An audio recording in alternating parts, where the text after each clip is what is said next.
Hi, my name is Carrie Smith, and I'm one of the co-founders of Unsafe Space and one of the co-hosts. Hey everyone, Ian K here. You might know me from talking about the Great Reset on Unsafe Space. Hey everyone, my name is Thomas. You may have seen some of my articles published by Unsafe Space. They've been kind enough to host what it is that I write. Hi, I'm Keith. I'm a social media warrior with Unsafe Space. I do the online interacting on Facebook, MeWe Minds, the YouTube archive. It's enjoyable when I learn something from the Wrong Think community. It's really a great group. Hi, my name is Alex Maselli, also known as Alex All Trades, and I host the 451 Degrees podcast for Unsafe Space. Hey everyone, I'm Jason. I'm the tech fixer for Unsafe Space. I handle some social media, the analytics, and other miscellaneous automation. Hi, I'm Carter. What do I do for Unsafe Space? I make videos. I run the team here at Unsafe Space, so you can always blame me for everything that goes wrong, just like Beverly does. Hi, I'm Beverly, and I am the Unsafe Space producer and editor, or Predator for short. I love the holidays. I just love people's excitement. I like, especially at Christmas, all the lights. I live in a historic neighborhood and everyone has a lot of pride in their homes and they decorate. It's over the top. It's like National Lampoon's Christmas Vacation at a lot of houses, and I love that. I'm pretty bummed this year because we're in between houses and so we don't have any decorations. It's a long story. And so I've been walking around the neighborhood more just to see other people's lights. I love the Dolly Parton movie, Smoky Mountain Christmas, from my childhood. I usually watch that every Christmas. And Pee Wee Herman's holiday special, which holds up all this time later. So I just love Christmas movies, and who doesn't? Some of my favorite things about the holiday for me is that this is when I take my time off. So it gives me a chance to unwind, spend time with family, and just kind of work on projects I've been putting off all year. What I really enjoy about the holidays has changed recently, specifically now that I've got my own family with my wife and 2 little kids. I really enjoy the spirit that the kids bring to the holidays. They're always excited, trying to figure out when Christmas is, and I have to explain to them that not every snow day is Christmas, and how Santa Claus can fit down our tiny little chimney, and how he's at the mall and all over the world at the same time. So that's been a lot of fun for me, and being in the Pocono Mountains and seeing the snow on the ground and on the trees and all the icicles really adds some flavor to the holidays as well, because it's very different than what I'm used to on the West Coast. For Christmas, I enjoy getting together with family and friends. I have some family traveling that I don't see very often. That's always a good time. I like to take a bit of a time out for a week or two, stop arguing with the crazies and thinking about the problems of the world, and take a little break from it for a week or two. Maybe give the internet a bit of a break, see some people. Reflect on the past year is kind of one of my traditions, but I think for 2021, I'm not going to do that. I don't want to think about 2021 anymore, about what happened. Kind of paraphrasing Michael Malice, I'm tired of arguing with these people. I just don't want to share a country with them anymore. I'm not really a holiday person. My favorite thing about the holidays is learning all the different ways that people celebrate. My favorite thing about the holidays is getting to spend some downtime with my family without any other agenda, just being able to relax as a family. And eggnog. My favorite things about Christmas are having a Christmas tree that towers over you. Our ceilings in this house are lower than I like, but I still made it work. Just had to chop off a little bit of the bottom and a little bit of the top, but I got there. I love baking because I only really do it for holidays and special events, so this gives me an excuse to do it, but then I do too much and overwhelm myself. I love spooky Christmas music, like Carol of the Bells and God Rest Ye Merry Gentlemen. Pretty much anything that says, Christmas is gonna get you. Because it is. Christmas is gonna get you. Christmas is gonna get you. I love super cheesy Christmas rom-coms. I watch all of them. And I love getting to spend the holidays with my family again. After being in Chicago for 6 years, I didn't get to see them as much or at all for holidays, so it's nice to be able to celebrate with them again. All the so-called, the things I used to think were cheesy about holidays, I now kind of, it's refreshing to enjoy holidays in ways that I used to not allow myself to. So I love all the decorations. I love the Christmas carols. There's a lot of old traditional Christmas songs, Christmas hymns that I really love. This time of year at church, we did, all the old What Child Is This, We Three Kings, like those kind of old songs. I love those. And the cooking, seeing friends and family. This year, my husband's doing Christmas shows again at the Driscoll Hotel in Austin. So I love that hotel. It's an old historic hotel. It's supposedly haunted on the 5th floor. I like going to that hotel, so that'll be fun. Going into the next year, what I would like for you to do is to go and reflect on both the positives and negatives of 2021 and become the change you want to see in this world and make a difference.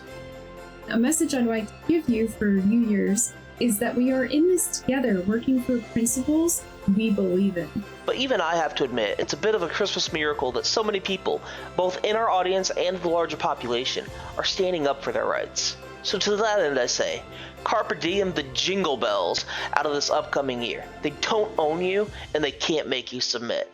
My New Year's message to all of you is, with all the coof stuff going on for the last almost 2 years, I think it's important in life to not just survive, but to thrive.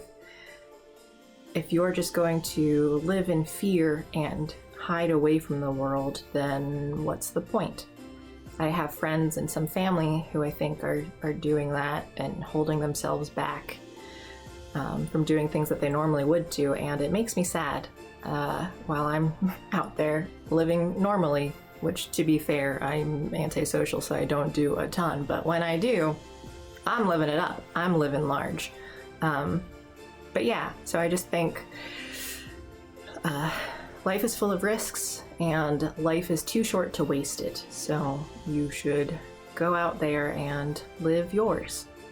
An end of the year message. Thank you for being a part of our Unsafe Space community. We got to meet a lot of you this year, which was the first. We had our first ever retreat. It was very successful, I would say, for a first retreat. We had so many people come out and from across the country, and it was great to get to put faces to names and have that time in person with people, and everybody sort of donating their talents of what they were good at. There were a lot of people who stepped up and did workshops, and that was awesome. And I'm very grateful for my faith. I'm very grateful for my husband. And the past few years, one of the things I started doing when I left the social justice cult was sort of trying to do things that they discourage or think of as cheesy. And one of those things is being present every day. Prayer helps me do that. It's a good reason to pray, even if you're not a believer, because you kind of refocus every day and take stock of it at the end of each day of what happened, what things you're grateful for, what things you could do better on, what other people in your life need. And I know that there are people who do this without being believers. They do this in something similar to prayer, but a little different. Anyway, I've also tried to do that when it comes to New Year's resolutions. So the past few years, I've gotten one of those journals. It's like a year's planner, and at the beginning they have all these big picture questions for the year, like things that you want to accomplish and things you want to get better at. And so I've started filling that out. It's probably been 3 or 4 years that I've been doing that, and it's amazing to go back and look at it and see, even if you tend to lose focus during the year a little bit, to see how on track you were and how many things you accomplished that you didn't even realize you were getting done, and just to see that growth. My message for the new year, I've noticed something. Over the past few years, I've noticed this rising cynicism with respect to New Year's resolutions. So my advice for the new year would be to ignore the critics, ignore the cynics. They're trying to destroy the idea of New Year's resolutions because they hate the idea of you bettering yourself. right? And they hate that idea because if you succeed, then they get confronted with the possibility that they could be bettering themselves as well, but they're not, and they're stagnating, and they know it. Humans aren't unthinking animals. We're not doomed to follow our impulses, good or bad. We have a prefrontal cortex. We have volition. We can better ourselves. In fact, I'm going to read a passage in one of the Socratic dialogues. Socrates is in discussion with Callicles, and he concludes at one point. He says, "So it's necessarily very much the case, Callicles, that the self-controlled man, because he's just and brave and pious, as we've recounted, is a completely good man, that the good man does well and admirably whatever he does, and that the man who does well is blessed and happy, while the corrupt man, the one who does badly, is miserable.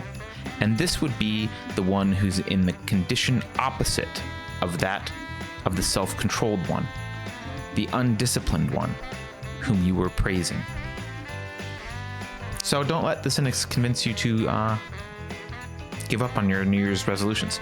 Take this opportunity to work on bettering yourself. I plan to. In this year, I would say make a list of the things you want to do. Keep track of it. And you don't have to check in all throughout the year, but you can check in once in a while and see, remember that list I wrote? Like, how close am I to those goals? And so I would say to do that. And I would say also in this new year, I would say to concentrate on the things that matter. That's something I'll always reminding myself of. Figure out what means something and focus on those things and try and let the things that don't mean anything go. And we are human and we tend to focus sometimes on the here and the now and the very inconsequential things that upset us or things that are occupying mind space when it shouldn't be. And I just say always let that kind of stuff go and just think about the big picture. Have a Merry Christmas and a Happy New Year, and I'll see you next time. Merry Christmas and Happy New Year. So I wish you all a happy Capitalism Day and a prosperous 2022. Cheers then. So to everyone in the Unsafe Space community, happy holidays, Merry Christmas, Happy New Year, and thanks for helping us realize every day that we're not completely crazy. Have a Merry Christmas, everyone. And in the meantime, have a happy Capitalism Day, a joyous Festivus, Merry Christmas, and of course a Happy New Year. I wish you all a Merry Christmas and a Happy New Year, and I'll see you in the new year. With that, I wish you all a very Merry Christmas and a Happy New Year, and we will see you all next year. Unless Christmas gets you.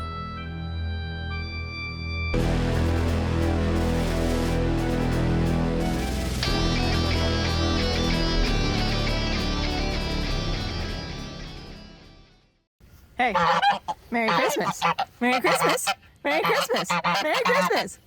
Merry Christmas. Merry Christmas. Merry Christmas. Merry Christmas.